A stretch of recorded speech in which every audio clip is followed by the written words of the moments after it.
The rain came in sideways that morning, not the gentle kind, the cold, indifferent kind, the kind that soaks through a jacket before a person even decides whether to run for cover. Jack Carter didn't run. He walked from the parking garage to the service entrance of the Halverson building with the same measured pace he used for everything. Deliberate, unhurried, slightly too still for a man in a rainstorm. He was 38 years old, though most people would have guessed 45. The lines around his eyes went deep, the kind that come not from age, but from years of squinting into sun and wind. His hair was dark and cropped close, and he had the kind of jaw that looked like it had absorbed a few hits without remembering to apologize about it.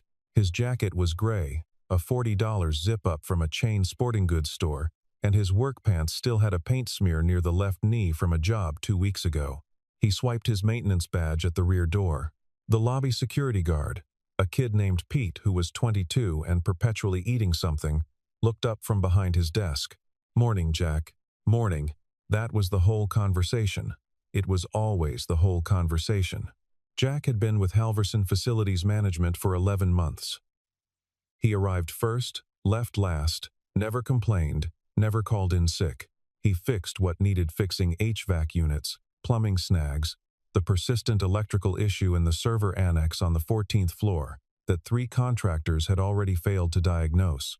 He had solved that one in 40 minutes, without saying anything to anybody, and left a single handwritten note in the work order binder describing what he'd done and why. Nobody asked him how he knew. He wheeled his cart through the service corridor and took the utility elevator to the 17th floor. The morning checklist was: light a loose light fixture in conference room B, a jammed disposal in the executive kitchen, and a routine flush of the emergency sprinkler test valves in the stairwell. He started with the stairwell. It was quiet work. Jack liked quiet work. Quiet work let him think, and when he was thinking, he was usually thinking about his daughter. Her name was Lily. She was 9 years old, gap-toothed, and currently obsessed with frogs and mechanical pencils. In that order. She attended Meadowbrook Elementary, 3 stops on the bus from the apartment, and she had her mother's laugh abrupt and genuine, the kind that startled people in restaurants. Jack thought about that laugh approximately 17 times a day. He had a system: drop Lily at school by 7:15, be at work by 7:45, pick her up at the after-school program by 5:30. On the days the buses ran late, Mrs. Okafor next door was on standby. He had reviewed this system the way he had once reviewed mission timelines, contingency by contingency, failure point by failure point. He had found 3 vulnerabilities and addressed all 3. He was flushing the second test valve when he heard voices from the other side of the stairwell door. Not conversational voices, sharp ones, the kind where someone is trying not to raise their voice but is losing the battle. He did not open the door. He was not that kind of person, the kind who opens doors, but the door had a gap along the hinge side, and sound traveled in stairwells, and the words were clear enough. She doesn't know what we have on the Meridian accounts. If she did, she would have moved already. She's not going to move. That's the whole problem. Preston, we go into that room this afternoon with Hartley's signatures, and we end this today. She either signs over the proxy votes or she gets buried with it. And if she calls the board, a pause, then she won't have time. Jack finished with the test valve. He wrote the completion time in his logbook. His handwriting was small and even, the kind of handwriting that belongs to people who fill out forms in adverse conditions. He stood there for a moment in the quiet of the stairwell, listening to the rain against the high utility window. Not your business, he told himself. He had told himself versions of this for 3 years, ever since he'd come back to civilian life and started learning how to stop looking for threats in every room. His therapist, a soft-spoken man named Dr. Whitfield, who wore the same 3 cardigans in rotation, had called it hypervigilance, and had helped him understand the difference between a real threat and the echo of old patterns. But there was a difference between hypervigilance and simply listening. He picked up his cart and went to fix the light fixture. The 17th floor was the executive level. Jack had been up here before twice for plumbing, once for the electrical issue, but he moved through it the same way he moved through every floor. Along the edges, minimizing footprint, cataloging without staring. He had learned that particular skill not in training but before training, growing up in a crowded house where staying invisible was sometimes the safest option. Emily Vance's office was at the end of the hall, all glass, which meant you could see her from a considerable distance. She was standing at her window looking out at the rain, one hand pressed flat against the glass, coffee untouched on the desk behind her. She was 36, though she carried herself older, the posture of someone who had been the youngest person in every room for a decade and learned to compensate through sheer force of presence. She was the CEO of Halverson Technologies. She had built the company's current product architecture largely alone, had tripled revenue in 4 years, and had recently pushed through an acquisition that her board had unanimously opposed and which had turned out to be the single best decision the company had made in its history.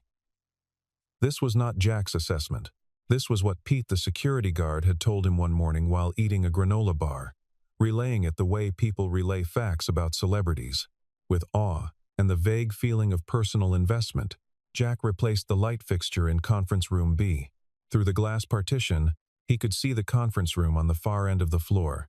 The big one, the one with the oval table, and the credenza and the high-back chairs that faced the city.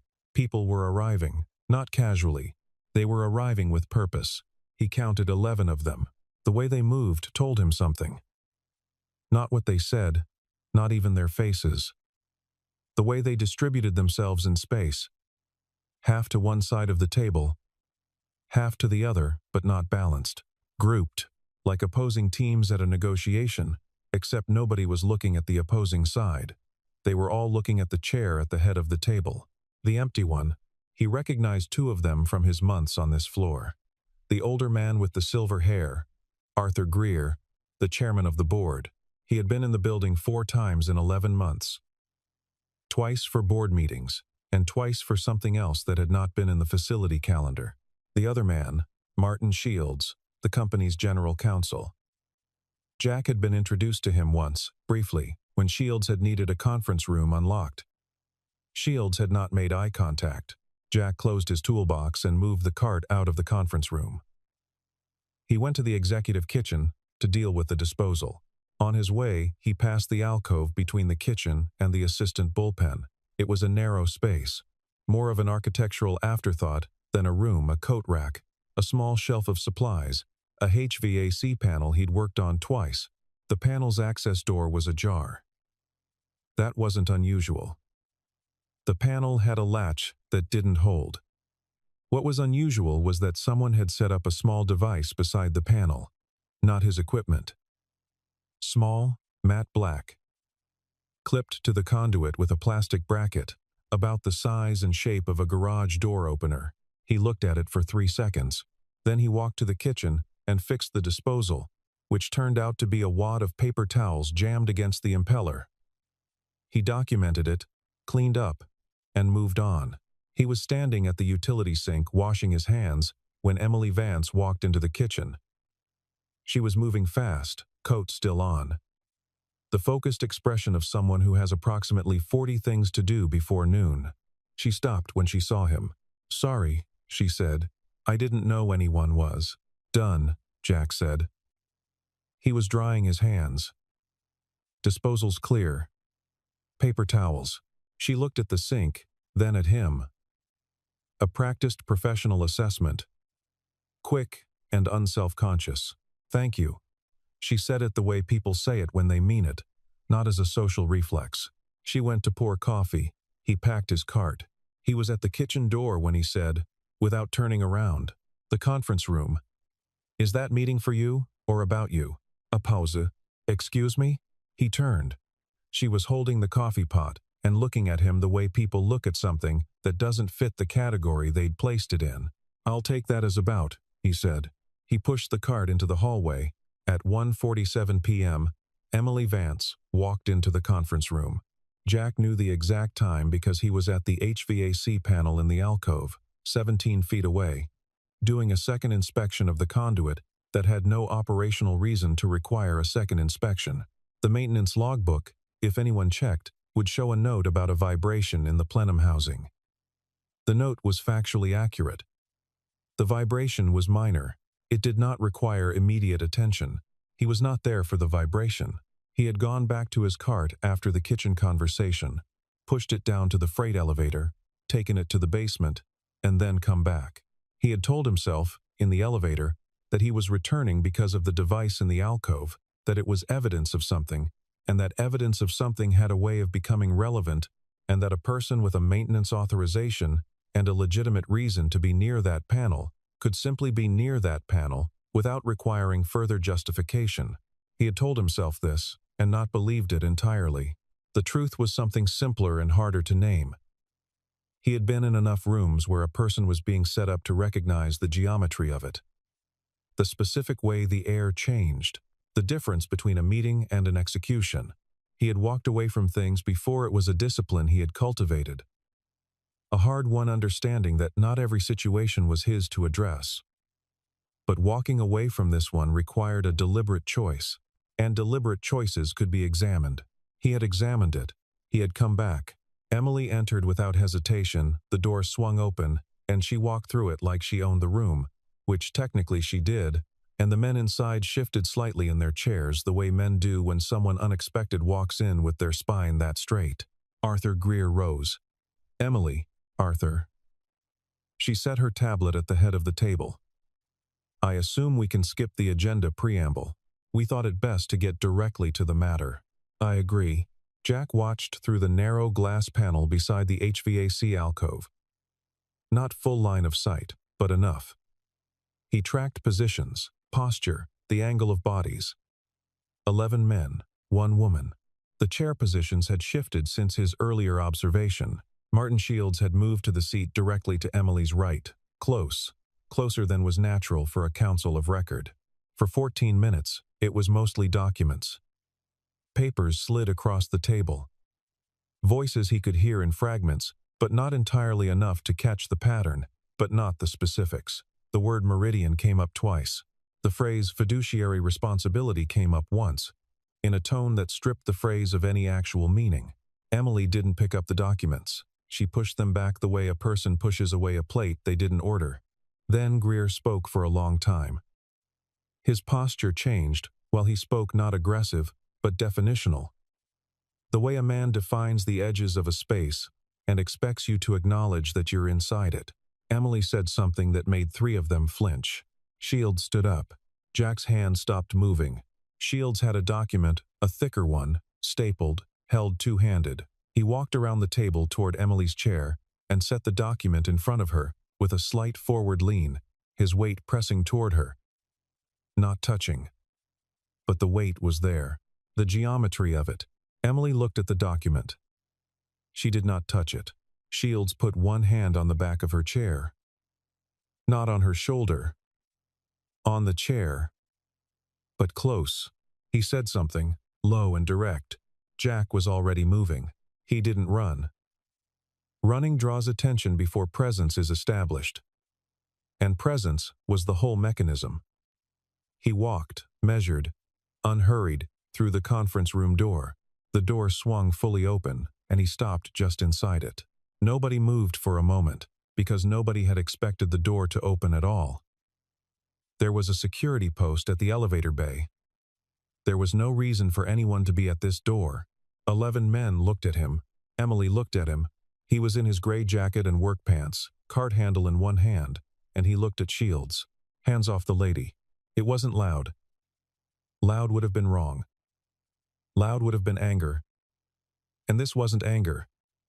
It was just a statement of a new condition. Shields pulled back from the chair, more reflex than decision. Then someone laughed.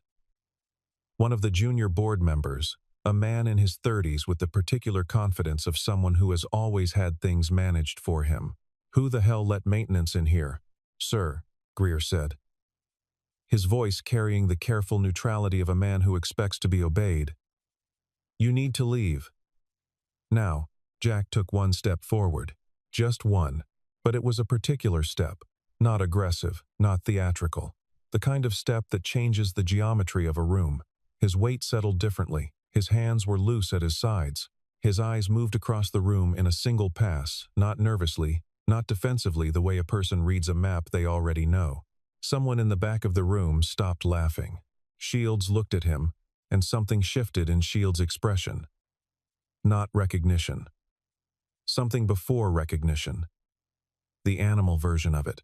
Get security, Greer said quietly, to nobody in particular. Nobody moved to get security. I'd think about that, Jack said. His voice was the same temperature as everything else about him. Room temperature, giving nothing away.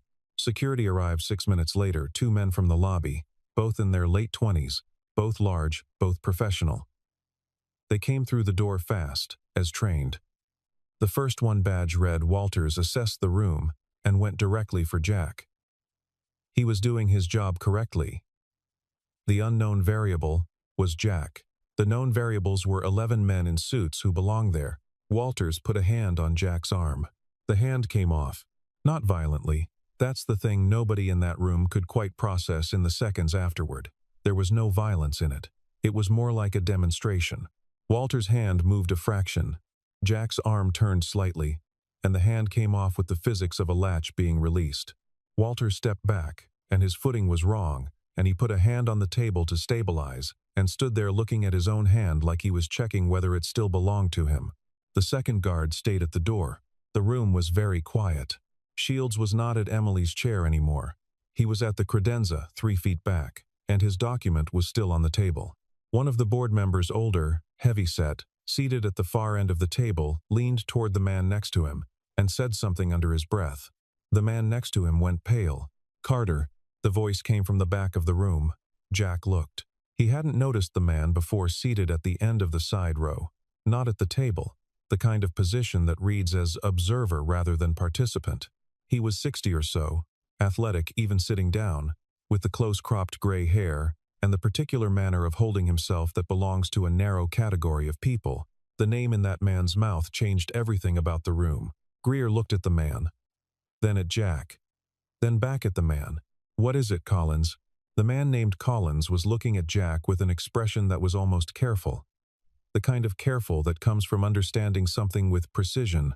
Where did you serve? He asked. 8th. Jack said. Pause. Collins nodded. Once, almost to himself.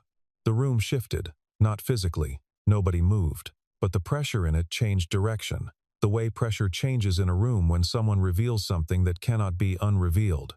Greer cleared his throat. What does that? Ghost-tide, Collins said. Emily looked at Jack. That name means something to you? Shields asked Collins, with the careful neutrality of a man who suspects it means a great deal. It means, Collins said, that I would very much like to reconsider the current situation. He hadn't thought about that name in a long time, or he had thought about it. But the way you think about a country you've left distantly, with the sense that the person who lived there was someone else. The deployments were not something he discussed. Not with Pete at the security desk, not with Mrs. Okafor, not with the weekend softball guys who had tried to recruit him twice and eventually gave up. He discussed them with Dr. Whitfield, in measured sessions, unpacking them the way you unpack boxes from a storage unit you haven't accessed in years, carefully, checking for things that might have gone sharp at the edges. The missions themselves were unremarkable in summary, extraordinary in execution. SEAL Team 8. 4 deployments, 3 theaters. The specific designation that Collins had named was a task unit, small, quiet, operating under a compartmentalized authority that meant very few people in any room could say, with confidence, what it had actually accomplished. He'd left with an honorable discharge and a shoulder that clicked, and a daughter who was 3 years old and needed a father present in a way that 2 earlier deployments had made impossible to adequately provide. His wife, Carolyn, had died 14 months before the discharge. An aneurysm, sudden, on a Tuesday afternoon, while he was in a country he was not permitted to name. He had gotten the call through a chaplain relay because he hadn't been reachable by any other means. He had come home for the funeral on emergency leave. He had gone back. He was never sure, afterward, whether going back had been the right thing to do. Dr. Whitfield said there were no clean answers to that question.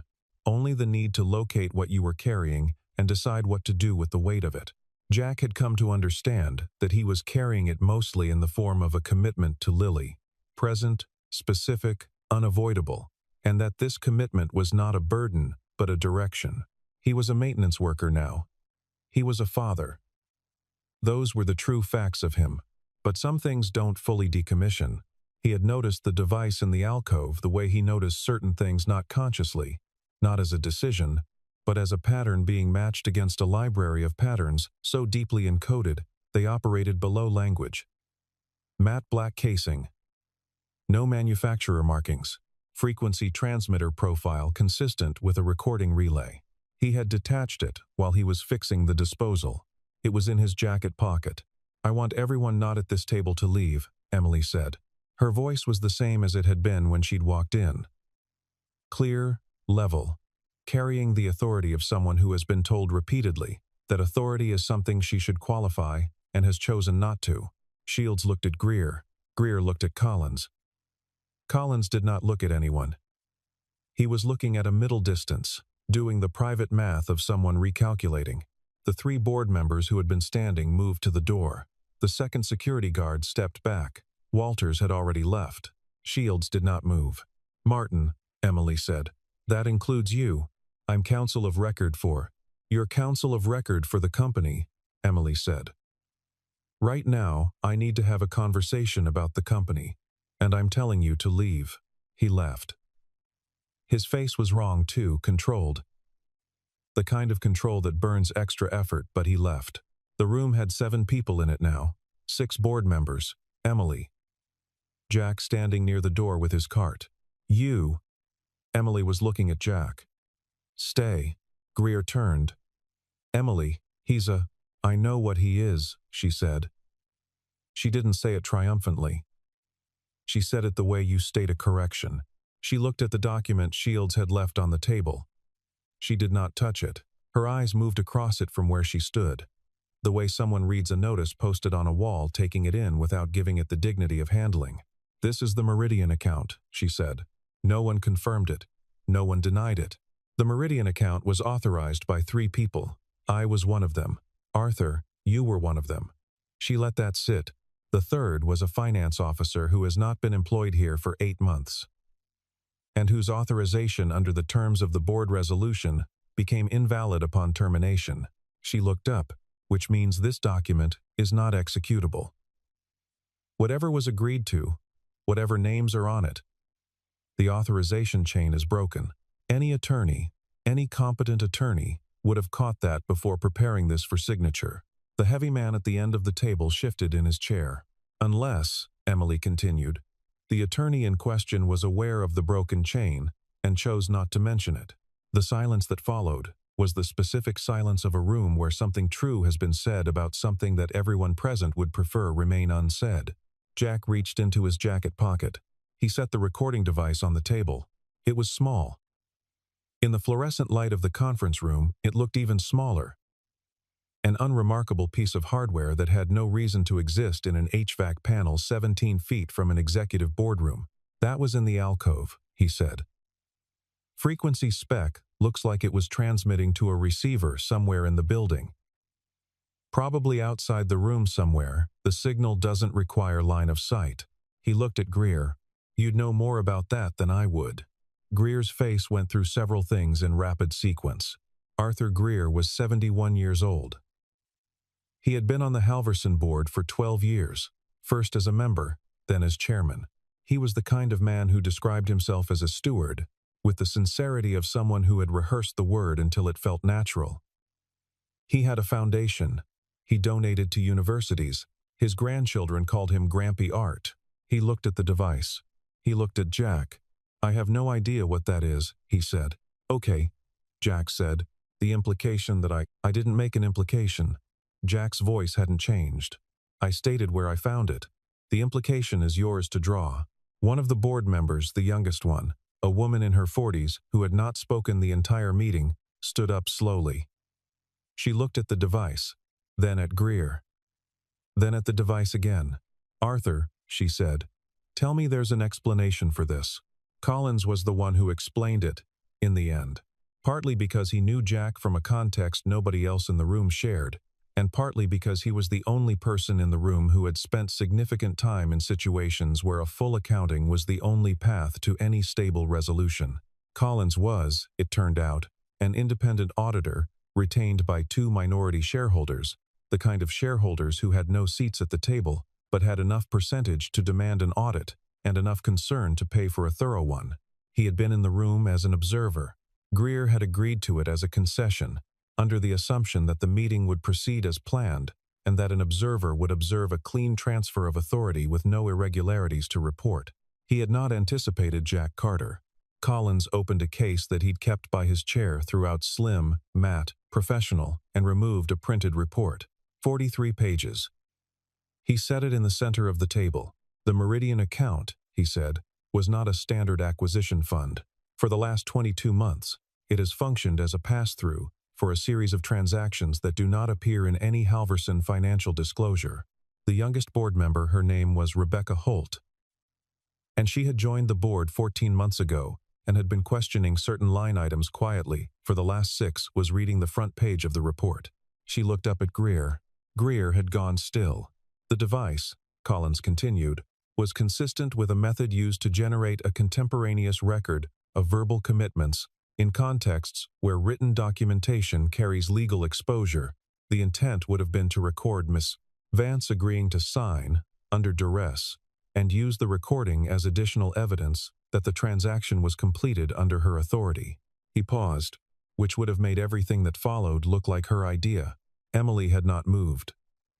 She was standing at the head of the table, both hands resting on the back of her chair, and her expression was not shock. It was the look of someone who has been watching a shape form in a fog for a long time and is now seeing it fully resolved. She had suspected something for months. She had not suspected this. She looked at Jack. He was at the door, cart handle in hand, standing in the same uncomplicated posture as when he'd arrived. His expression gave nothing specific away, not satisfaction, not discomfort, not the slight performance of heroism that tends to appear on men's faces when they believe they have done something heroic.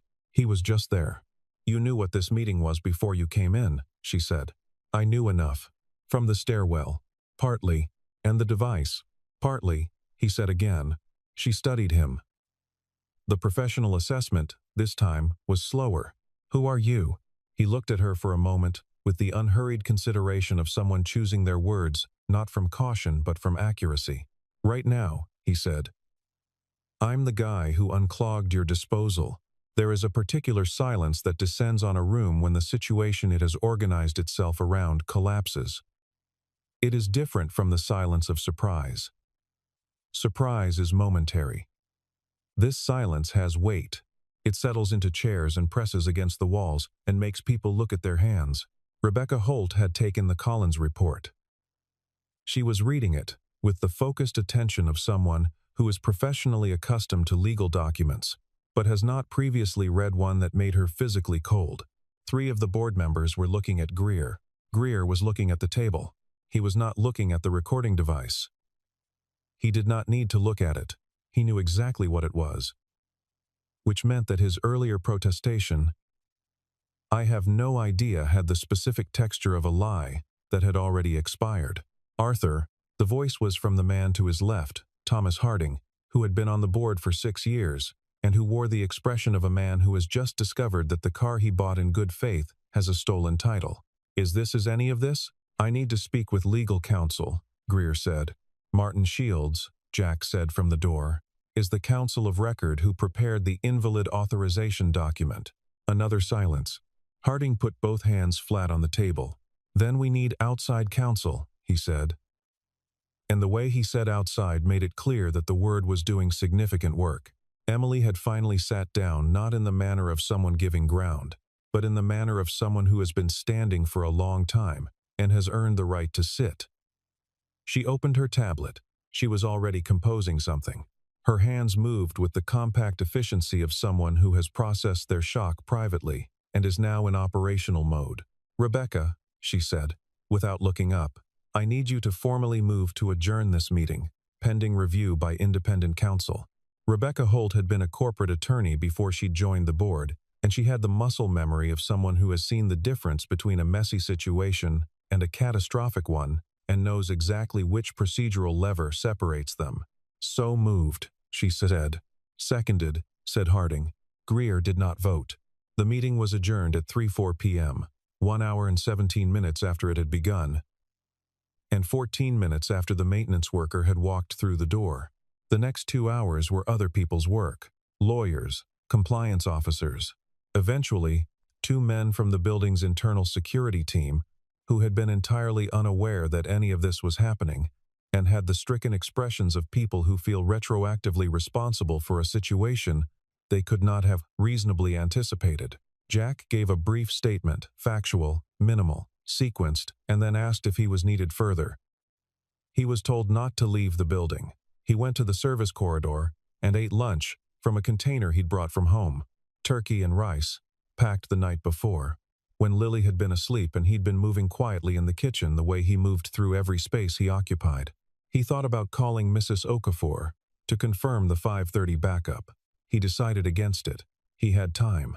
At 4:15, an assistant knocked on the service corridor door, the corporate kind of knock, 3 precise taps, and asked if he would come back upstairs. The conference room had been rearranged. The oval table now had 6 people: Rebecca Holt, Thomas Harding, 2 other board members whose names Jack had not previously learned, and Emily Vance. Collins was in a chair against the wall. Someone had brought coffee. Arthur Greer was not present. There was a city attorney on a video call, framed neatly in a laptop propped in the center of the table. Jack's statement was reviewed. His account of finding the device was detailed. Clarifications were requested: his background, his military service, why he had remained at the HVAC panel during the meeting rather than leaving after his inspection was complete. He answered each question without elaboration. The city attorney asked, specifically, whether he had touched the device in a way that might compromise it as evidence. I detached it from the conduit clip using a folded section of rag from my tool cart, Jack said. I have not touched the casing directly. The city attorney nodded with the expression of someone pleasantly surprised. The video call ended. Rebecca Holt looked at Jack across the table. Mr. Carter, she said, I want to be direct with you. Okay. What you did today was whatever your reasons materially consequential to the safety of this company and to a person in this room who was in a genuinely untenable position. She paused. That warrants something more than a thank you. Jack looked at her with the same level attention he gave everything. You don't owe me anything, he said. I know we don't. I said it warrants it. That's different from owing. Emily had not spoken since Jack had entered the room. She was looking at him with the expression she'd had in the kitchen that morning, the one that reassigned categories. But it was deeper now, quieter. She had been doing this since she was 24 years old, walking into rooms where people had underestimated her and making the appropriate corrections. She was very good at it. She understood leverage and patience, and the particular usefulness of being consistently underestimated. She had not, until today, experienced the sensation of someone applying those principles on her behalf. What's your daughter's name? She asked. Jack looked at her. A brief recalibration. Lily, he said. Emily nodded, as if this confirmed something. How old? 9. What does she like? Frogs, Jack said, and mechanical pencils. Something in Emily's expression shifted, not dramatically, not the way a movie would show a shift, but in the specific way a person's face changes when something stops being abstract. My daughter liked beetles, she said, until she found out what they ate, and then she liked beetles and the things they ate. A beet. I don't have a daughter, she said. I meant to say I have a niece. She's 7. That's still a useful frame of reference, Jack said. Emily almost smiled. He picked up Lily at 5:27. She was in the after-school room, cross-legged on a mat, drawing something elaborate in a spiral notebook. He stood at the door and watched for a moment before she looked up the habit of a parent who is also a person who has spent considerable professional time understanding the value of a second's observation before entry. She looked up. Dad. She picked up her backpack with one arm and the notebook with the other, and came to him in the loose, unhurried way of a child who has never had reason to doubt that the person at the door will be there. In the car, she told him, in painstaking detail, about the frog dissection they had not done, but had been promised for next week, and about a mechanical pencil that another girl had, which had a built-in sharpener that Lily described with the reverence usually reserved for engineering marvels. "Can I get one?" she asked. "Sure." "Really? They're like $8. I thought you'd say not until Christmas." "Christmas is 9 months away," Jack said. $8. Lily considered this with the gravity of someone reassessing a previously held assumption. Then she went back to the notebook. He cooked pasta. She set the table, which meant she placed the forks on the wrong side, and then corrected herself, and then placed a napkin under each fork, for reasons she did not explain and he did not question. They ate.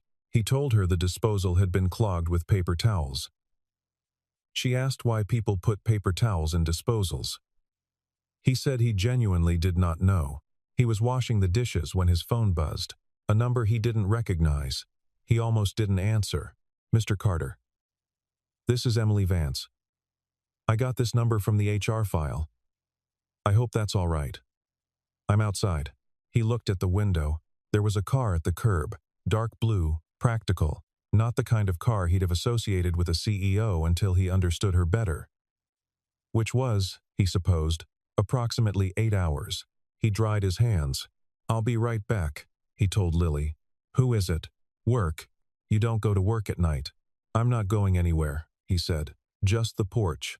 Lily looked at him with the frank assessment of a 9-year-old who is cataloging inconsistencies. "Okay," she said, and went back to the notebook. The evening was cool, rain-washed, the street reflecting the last amber of the streetlights. Emily was on the sidewalk, not the porch. She had the particular posture of someone who is respecting a threshold without being asked to. "I should have called first," she said. "You did call first. Before coming." "Yeah," he agreed. She had changed different coat, same spine. She looked less like a CEO and more like a person, which he suspected was always true and was simply easier to see outside of fluorescent lighting and boardroom geometry. "I wanted to say not through an assistant, not in a room with other people." She stopped. "I wanted to say it directly." He waited. "Thank you," she said. "Not for the intervention, specifically. Or not only for that, but for the kitchen this morning. You asked if the meeting was about me." "Yeah." That's when I knew something was different, because no one had asked me that. Everyone else had made a decision about what the meeting was and positioned accordingly. She looked at him. "You asked." He thought about this. "I noticed the ambush before I noticed you," he said. "I want to be honest about that." She looked at him for a moment, and then she did something he hadn't seen her do in the 8 hours he'd observed her. She laughed. A short, genuine sound, entirely unplanned. "That's still more than most people managed," she said. He leaned against the porch railing. "What happens next? With Greer, it becomes a legal matter. Colin's audit report is the foundation. The recording device is corroborating evidence. Greer has counsel and is cooperating selectively, which means he's cooperating in the ways that don't touch the worst of it, which means eventually the worst of it gets uncovered anyway, and his cooperation looks worse in retrospect." She said it without satisfaction. "I've seen this shape before. It takes about a year. And the company? Still mine," she said. Then, with precision, "The boards, formally. But operationally, yes. Rebecca and Thomas are sound. The proxy votes Greer was trying to consolidate stay fragmented, which is where they belong. You'll be fine," he said. Not reassurance. Statement of assessment.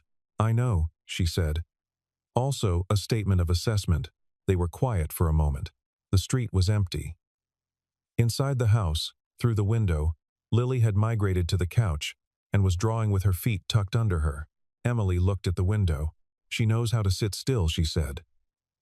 "That's rare at 9. She's in her own world when she draws," Jack said. "She doesn't know how to sit still when she's not drawing." Emily was still looking at the window. "I'd like to offer you a position," she said. "Not maintenance. I have a security consultant slot that's been unfilled for 2 months. It's mostly internal risk assessment, some protocol development. You'd work with a team. Reasonable hours. The compensation is significantly different from what you're currently making." Jack looked at his daughter in the window. She was drawing something with great concentration. He couldn't see what it was from here. Tomorrow morning she would show him, and it would be either a frog or a mechanical pencil or something completely unrelated to both, and she would explain it with the conviction of someone who assumes the audience is already deeply invested. "I appreciate it," he said. "But no." He looked at Emily. "Not no," he said. "Not right now." She studied him. "What does that mean?" "It means Lily has a school play in 6 weeks. And I'm running the lighting board. And I've already committed to it. And the guy who trains for that job has to give 6 weeks' notice at his current employer." He paused. "It means I'd need to think about it." Emily was quiet for a moment. "The lighting board," she said. "It's a small production." "I'm sure it is." He looked at her. "It's not a small thing to her," he said. "Not defensively, just accurately." "No," Emily said. "I didn't mean it was." She looked at him with the expression she'd worn in the boardroom, the category reassignment expression, except quieter now. I meant that's an answer I didn't expect." "Most people don't," he said. She was quiet for another moment. Then she took a card from her coat pocket and held it out to him. He took it. "After the play," she said. Maybe, she agreed. She went back to the car. He watched it pull away, the tail lights diminishing into the wet street. And then he turned and went inside. Lily looked up when he came in. Who was that? A person from work. What did she want? He looked at his daughter, the gap in her teeth, the mechanical pencil tucked behind her ear, the drawing on her lap which appeared to be, upon closer inspection, either a very large frog or a very small car. She wanted to say thank you, he said. Lily considered this. For what? For helping with something. What did you help with? He sat down on the other end of the couch.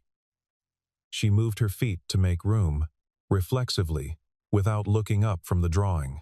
I fixed something that was broken, he said. Like a disposal? Kind of like a disposal, he said. Different mechanism. She showed him the drawing. It was, definitively, a frog. It had been given a top hat and a small bow tie, for reasons she declined to explain. And it was standing on what appeared to be a stage. For the school play? He asked. It's the mascot, she said. I invented it. It looks very official. She looked at the drawing critically. The hat might be too big. Hats can be too big, he agreed. She took the mechanical pencil from behind her ear and made an adjustment to the hat's brim. Jack leaned back against the couch cushions. The apartment was quiet, in the way it got at this hour, the building settling, a distant bus somewhere on the main road. The small sounds of Lily's pencil. He had learned to read the silence in this apartment, the way he had once read silences in other contexts as information, as presence, as an ongoing condition rather than an absence. This silence said, "We are safe. We are here. This is enough." He had spent years in places where silence meant something else. He had been the kind of person, in those places, who walked into rooms that other people fled and did it without particularly thinking about heroism, because heroism wasn't the frame. The frame was what needs to happen now.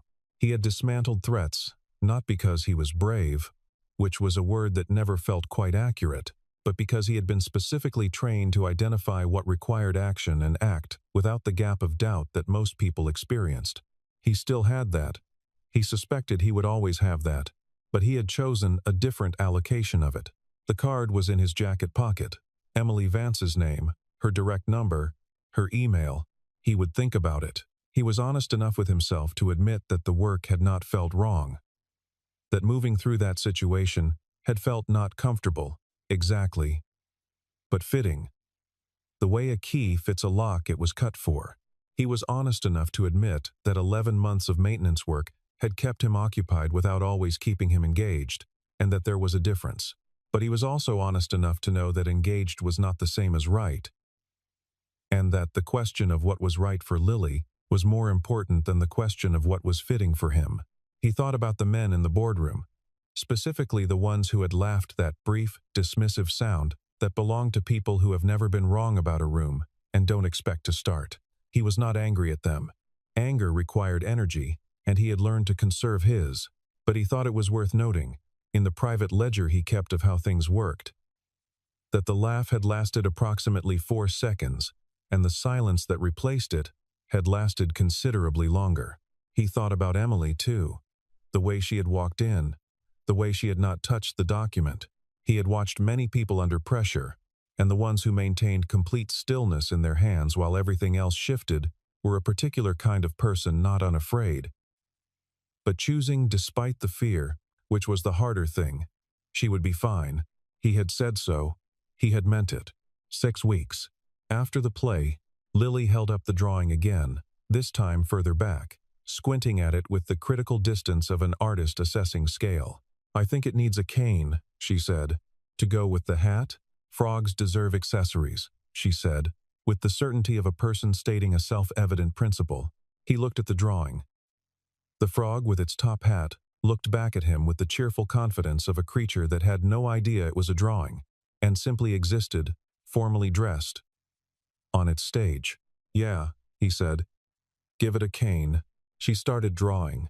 He sat with her in the quiet apartment, listening to the sound of the pencil, and the distant bus, and the building settling into itself for the night, and thought about nothing in particular, which was the closest he had learned to come to peace. There was a version of his life where he had stayed in, made rank, moved through the system, become the kind of man who is referenced in briefings as a resource. He had been offered that path twice, explicitly, and had declined both times, once before Carolyn died and once after. And the reasons each time were different, but the answer was the same. He did not miss the work the way some men did, with a clean, uncomplicated longing. He missed specific things. The clarity of a mission objective, the particular quality of trust that forms between people who depend on each other in total seriousness, the silence before entry, which was its own kind of presence. He had found substitutes for most of it.